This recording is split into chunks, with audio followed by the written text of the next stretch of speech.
Hello, everyone, and welcome back to the NRW, where nerds rule the world. I'm Heather Hurt. That's KAYFABEYBABY. And we just came off of a really, really heavy conversation about a documentary. So we need a palate cleanser. Let's talk about Queens of the Dead. Dre, babe, take a breath. What's happening? DJ's MIA and Toilet still clogged. What are you, like 35 and still promoting parties? Dre, get ready for the wildest party we've ever thrown. But we're not ready. We're never ready. Open the doors. It looks like Bushwick's beautiful people are out tonight. Hi, beautiful people! Grown man with man parts coming through. I've never had stage fright. What do you say, you and me? We kill it. There's nothing to be afraid of. You all right? Drag is not life or death.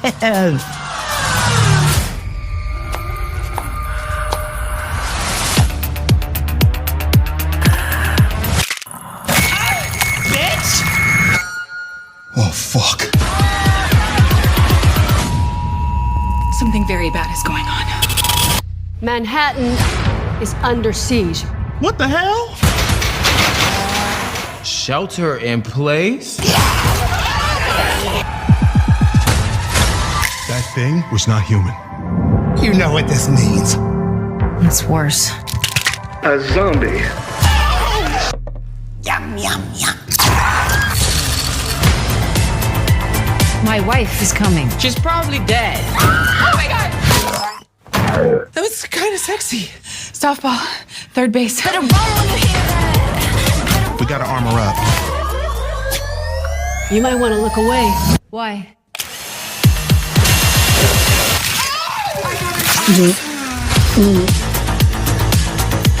We outside tonight.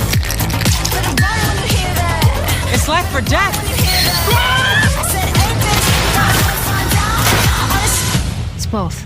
It's always both. I know, such injustice, right?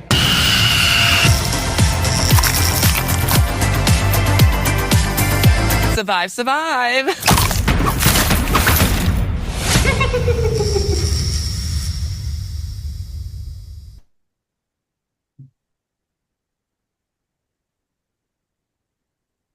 And that was the official debut film trailer for the debut film for Tina Romero, George A. Romero's daughter.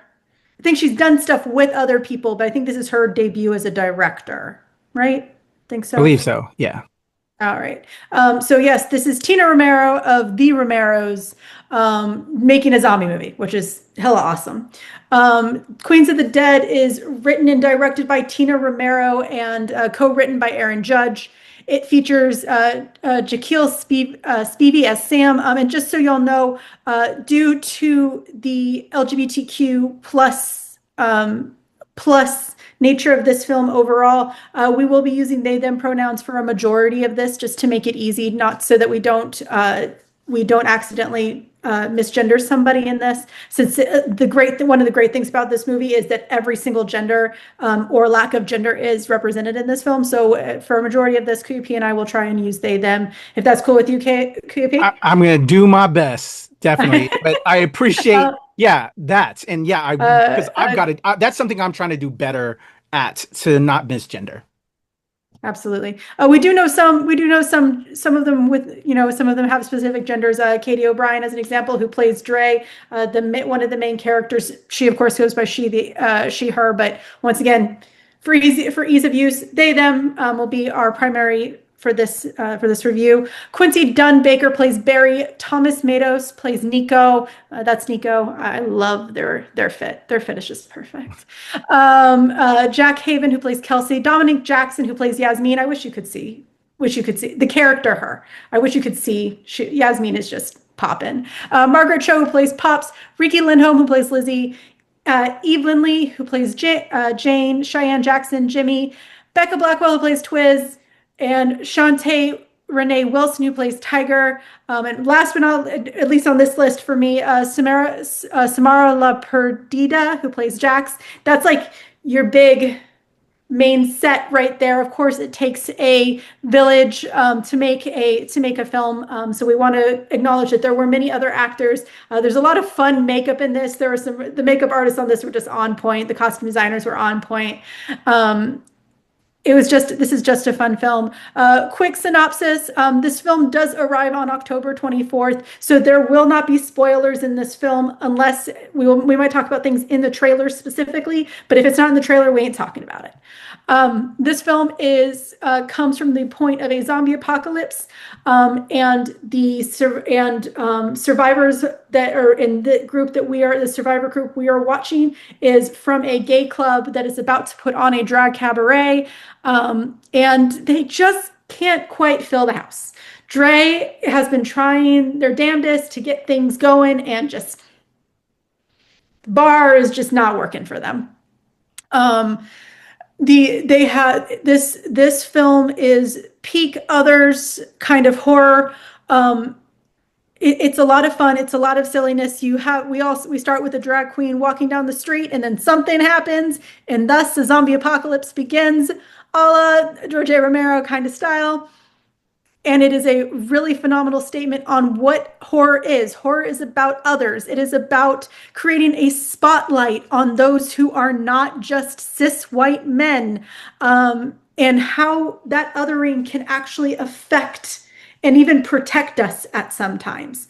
One of my favorite elements, one of my favorite things that they really talk about in this, we might do a small, like usual, we might do a small spoiler at the end, because I do really, really, really, really want to talk about something that I found really, really sweet, as an homage to her father. And it all has to do with a cell phone. So with that, KAYFABEYBABY, I'm going to tell you all this. I have no initial thoughts because KAYFABEYBABY literally just said, I got a movie for you. I need you to freaking watch it. It's gay. And I'm like, okay, it's gay and it's got zombies. I'm here. I'm down.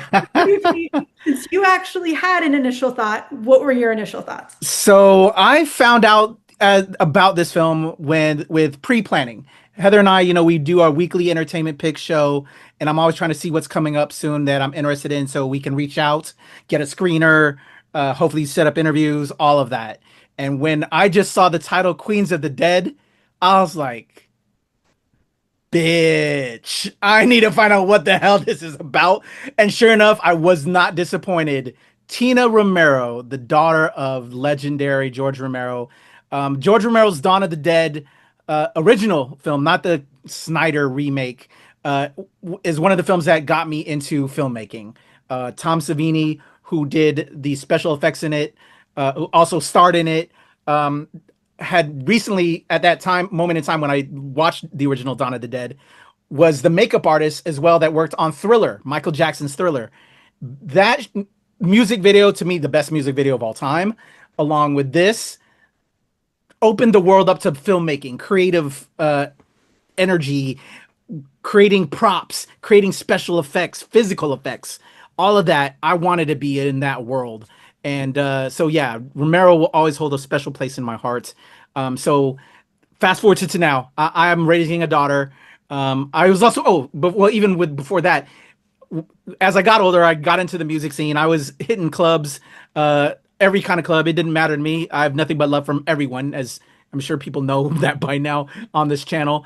So I hit up a lot of gay clubs, love gay clubs, just the energy, the people, just beautiful. And so yeah, it was lovely to see that Tina Romero, Romero's daughter, who I also have a love affair for filmmaking, kind of mixed the two and did this film in honor of her dad. And I was just psyched. Reached out, and sure enough, I was able to get screeners, and still working on the interviews. We're kind of late on that. I need to hit them back up, because I definitely want to talk to Margaret Cho. I definitely want to talk to Katy O'Brien. Heather knows I love me some Katy O'Brien. Jack Haven, everybody. Oh, Tomas Matos. I'm with Heather. Nico steals the show. Just everybody is brilliant in this. And yeah, so reached out to Heather, you got to check this out. But if we're getting into the review now, Heather, I guess I'll segue into it. It did not disappoint. I loved it. The dialogue, hilarious. Every character, the ensemble, just beautiful and brilliant. and just amazing. Everybody stood out. I cared about the characters. Everyone had their own story, and it just had little nuggets throughout of what her dad did with that work before. And I just absolutely loved it. Again, brilliantly shot, fun. If you're a zombie fan, a Romero fan, I think you would love this. But also at the same time, I've been to a lot of Monster Mania conventions up in Pennsylvania and all over the place, horror cons. There's a lot of cis white MAGA type people that are in that fandom, and I cannot wait to see what they're thinking and or the BS that's going to come from it. But if you're a true blue fan of Romero, if you're a real fan of Romero and respect Romero and his wife, daughter, or I'm not sure what Tina Romero uses. Again, thanks Heather for reminding me on that.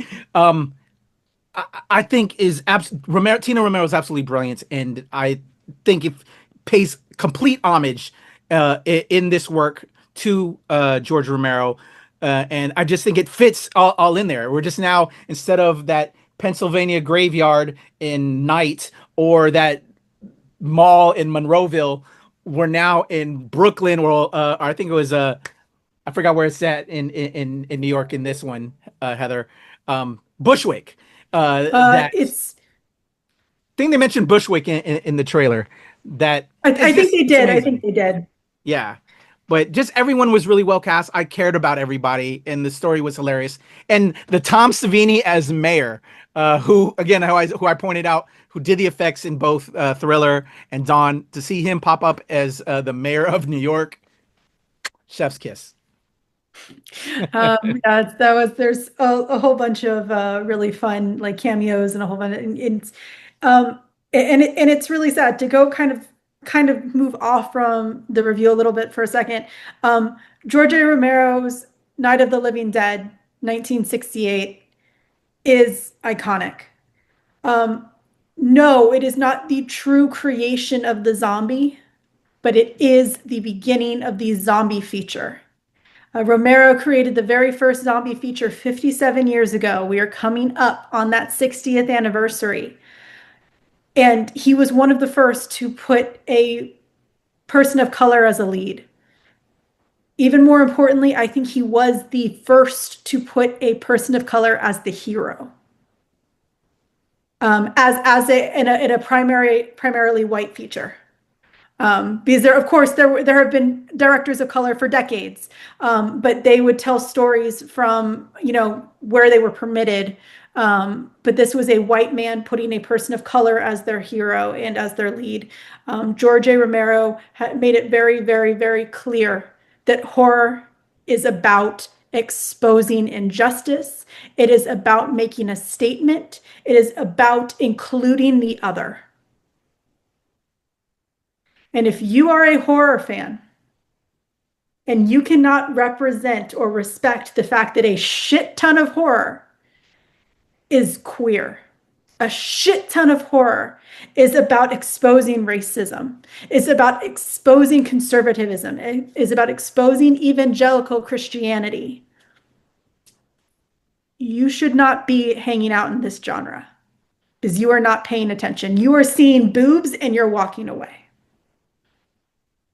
Because horror is one of the really great things, Kupi and I have talked about this before, one of the really great things about horror is that horror is made up of 50 different genres that all tell unbelievable stories, and it's about so much more than the serial killer. And a lot of that has culminated into Tina Romero's Queens of the Dead. I really think that. But it's done so in such a lighthearted way. This is not a scary movie. No. Yeah. I think far from a scary those movie. people that hate blood and all that, it works. Yeah. This is a fun soundtrack. And even more importantly, honestly, even though it is queer set,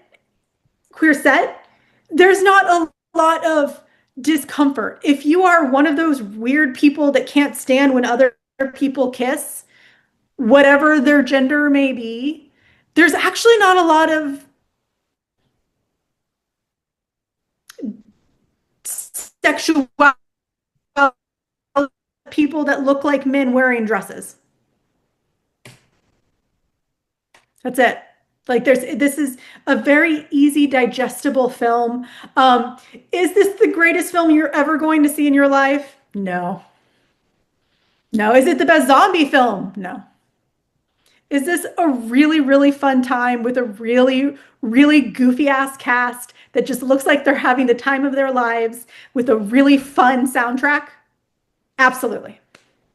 Absolutely this is.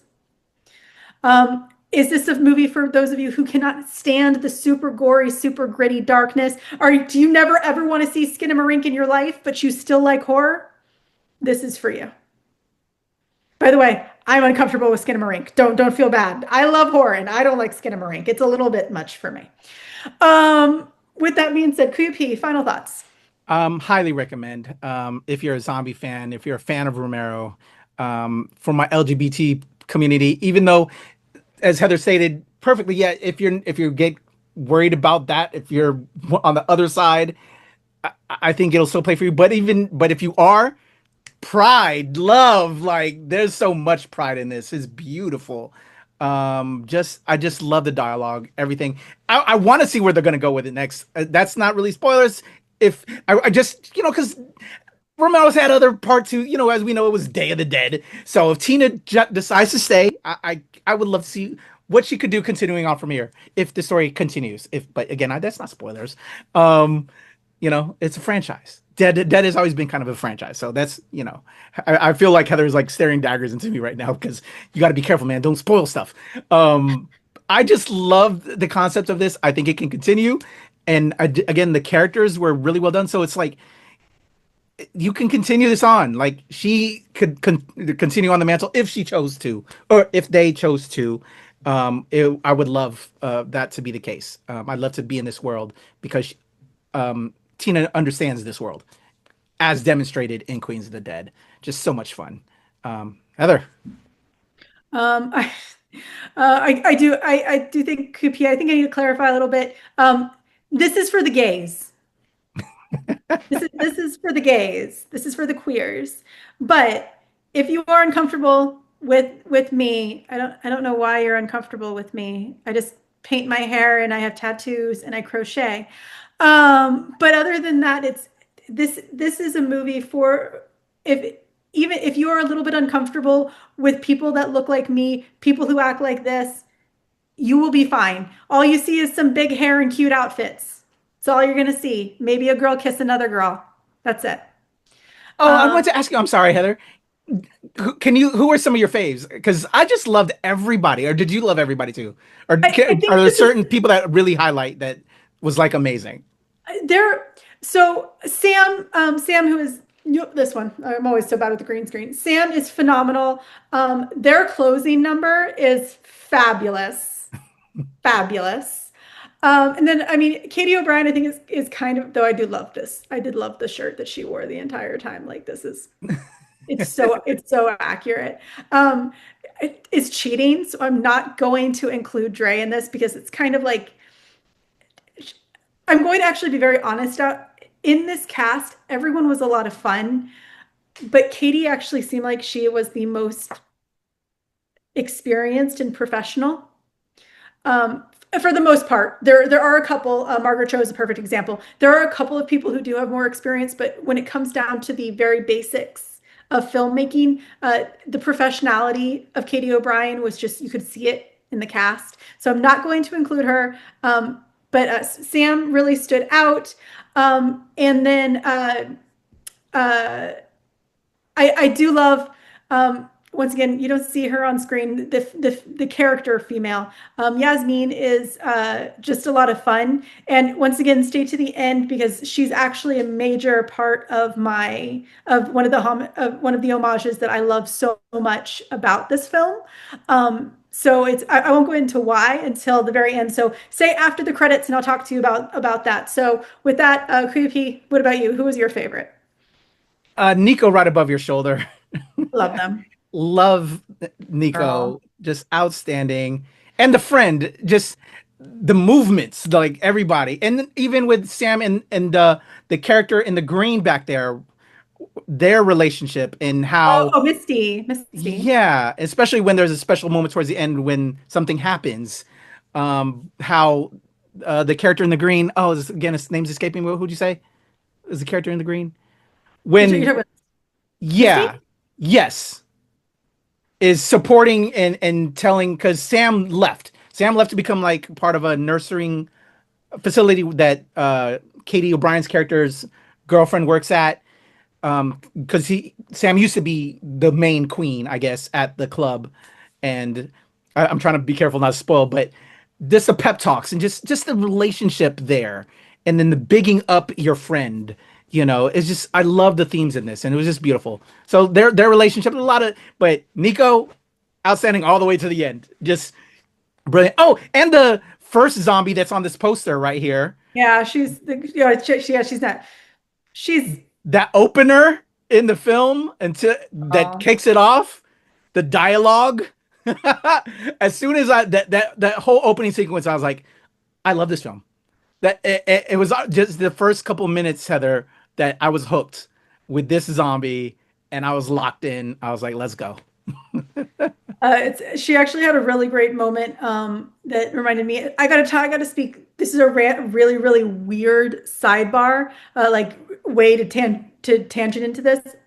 But I got to talk to Issa Butterfield, who of course is the main character in Sex Education, and the first drag queen. She has a moment that took me back to a spot in Sex Education that talked about queer people and God, and it's so heartwarming, and it breaks the mold and really proves conservative evangelical lies because of the sheer power of faith within the queer community. So I love that about her. I know that's kind of a spoiler, but it's on her costume. It's on her costume in the trailer. Just going to say it. Okay. With that, as Kuyupi said, it's a great film. It's a lot of fun. It's a really easily digestible film. It's an hour and a half. Even if it's something, it's also one of those movies where you don't have to pay attention to absolutes. You don't. You want a goofy zombie movie in the background? Put on Queens of the Dead. Not yet, though. It does hit theaters first. So with that being said, check it out in theater. Queens of the Dead arrives October 24th with early screenings at AMC on October 23rd. Definitely check it out. Feel that familial connection to the Dead. Maybe Tina Romero will confirm at some point that this is part of the Dead universe. We never know. And of course, stay to the end, and Kuyupi and I might talk about our favorite homages to George A. Romero. Thank you guys. If you have seen this already, or if you are excited for it, tell us in the comments below. If you would like to tell us your favorite George A. Romero film, your favorite comic book from his universe, tell us in the comments below. Like, subscribe, share, all of those things, and we will talk to y'all soon. Go see this film and get these posters. I need these posters for my wall. They're so bad.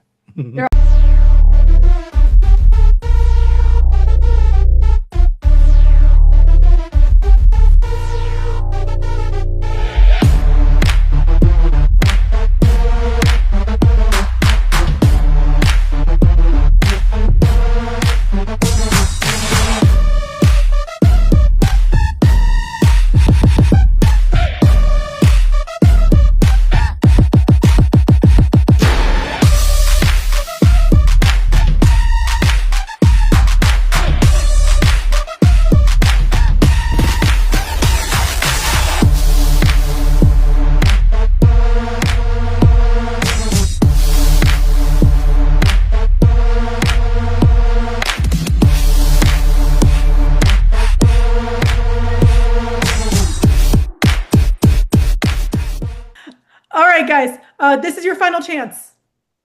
If you don't want to be spoiled on this film, though, to be fair, it's kind of hard to spoil this movie. It's the complex. It's a very simple story, which is one of the great things about it, quite honestly.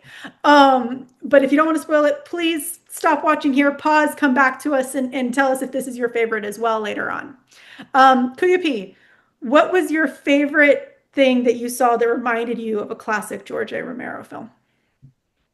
Everything. It really did pay an ode to everything Romero from the jump off. And I liked we always have the press, that are associated with it in Dawn and Night. So to have Tom Savini to be his cameo when they talked to the mayor of New York, that was cool. That was like the first one that like got me triggered, but then I think it's towards the end, and I think that's kind of where you're gonna go. So I don't want to take your thunder. Okay. But just some of those nods, and then to the very end, which we'll I'm sure discuss in a second, because again, Nico and I kind of almost messed it up during the review, because Nico's eyes start to glow. I'm curious because we never saw Nico get bit. So what exactly is the root cause? Because I had a conversation with my wife and I got my wife and daughter to watch this. My wife does not watch horror films. My daughter is kind of big by virtue because of my wife. She's interested in she's starting to get into it, and we're trying to both get my wife into it, but she loves drag queens. She is all about Project Runway, all of those shows. So I had to tell her about this, and she was down for it, and they both enjoyed it. So, but we're all like, so did Nico get bit? I don't think he got bit. So what we think is what Tina's doing in this, I guess I'm just going to go right into that part of it, is the drugs. Nico was taking a lot of drugs. Is the drugs the cause now of the zombie virus, at least in this Tina Romero universe? If it's not connected to her dad's or whatever. Or I think they could still both be connected, because that was the only thing that Nico was taking, because we never got bit. Or at least I didn't see it. I got to watch it again. I don't remember seeing Nico get bit. I don't remember either, but I do have a side connection to how we could bring it into the to Romero's dead universe, and maybe I have a different speculation. Okay. So my favorite homage in this film was those moments when they have the phones in their hands. One of the most important parts of the story that George A. Romero placed into the zombie lore is that all that a zombie truly remembers, they don't go away. Their brain is still there, or at least part of their brain is still there. And so when one of the great places I love to go to is read Empire of the Dead, which is a comic book series based off of the George A. Romero universe. It brings it together, the mythos of the dead universe, and exposes it and drives it into a larger state. And so what you see is there's this great scene in Empire of the Dead #1 where you see all of the zombies around, and they're saying the last thing. They're saying the last thing they remember, the last thing they said, the last thing they saw. So one of the things that will always sit with me is there was one zombie saying, "I ate my cat. I ate my cat. I ate my cat." And you just see her walking around. So you have these zombies that they remember. They remember this. Oh yeah. So that was all very interesting in that. That's how I think that they're going to bring it in. They remember the last thing they did. They remembered who they were through that moment. They knew that my phone's ringing. I have to answer it. Someone likes something. I have to look at it. Which is a George Romero element from the Dead universe, from Empire of the Dead. Yeah. And with that, if it is part of that, is this cat a vampire? A vampire? Vampires are in the Dead universe. Interesting take. I don't think it is, and I'm not really sure that I do think that Tina Romero is going to try and separate this overall. But if she does try to incorporate it into her dad's universes that he built over time, the stories that he told, because it's truly not a universe, because every story was actually a little bit different. But there were vampires, and there was room for vampires. And the choice of the character and the visual, now I could see vampire.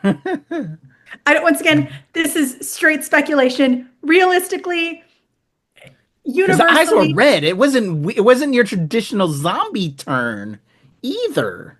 No, so you don't. It could be. It could be. And we also, by the way, the only way, there's a certain character right next to KAYFABEBABY right there who will definitely zombify going forward, who could lead into future films if Tina Romero decides to continue with the stories, of course. But I could definitely see her expanding some of that mythos. Do you want a part 2? Would you after seeing this now? Would you like a part 2 to see Tina continue on in this? I wouldn't mind her doing another zombie film. Absolutely, like that. Yeah. No, easy response there. Do I think this one needs another one? I don't know. Gotcha. I don't know. What about you? I would love it. Bring all these characters back. I want to know what happened on the boat when Nico eyes opened. And if now Nico's a vampire, interesting twist now into all that. You got me kind of like vibing with that now because of the red eyes. That makes sense now. So I'm with that because I don't think it was zombie. So that could be the other twist thing. And because, you know, as you said, that was explored. Why not? Like, let's get that. I'm with it. And I need this art from our walls. And I said that earlier. I didn't realize that until the end of the review. Like, I feel like I need to reach out because the art for this is fantastic. I actually like the other one. It's just such a fun film, you know. I like the other. I like enjoyable. I like the other poster a little bit better. It just the one to your right. The one to your right. With everybody? Yeah. Yeah. This is brilliant. Yeah. Mainly because Sam has the ears on. With that. Sorry, that took a little while, but vibes were happening. I had opinions. I love George A. Romero. Oh, I'm sorry, real quick. I'm sorry. One thing. I'm sorry. Good. The one in the white, the one who is talking to all her fans and the zombie fans, and they listen to him. As you were saying, per your point, they remember what they did. But is there something also up with her that they still connected with that? How she could put a stranglehold on everybody, unlike anybody else? That was a very interesting element that I was somewhat curious on. See, I don't think it's that. And I apologize. I meant to explain why Yasmin was so important to me, why I loved her so much. She realizes it. She realizes, the character herself realizes that these creatures that are within their stratosphere, their environment right now, are still addicted to their phones.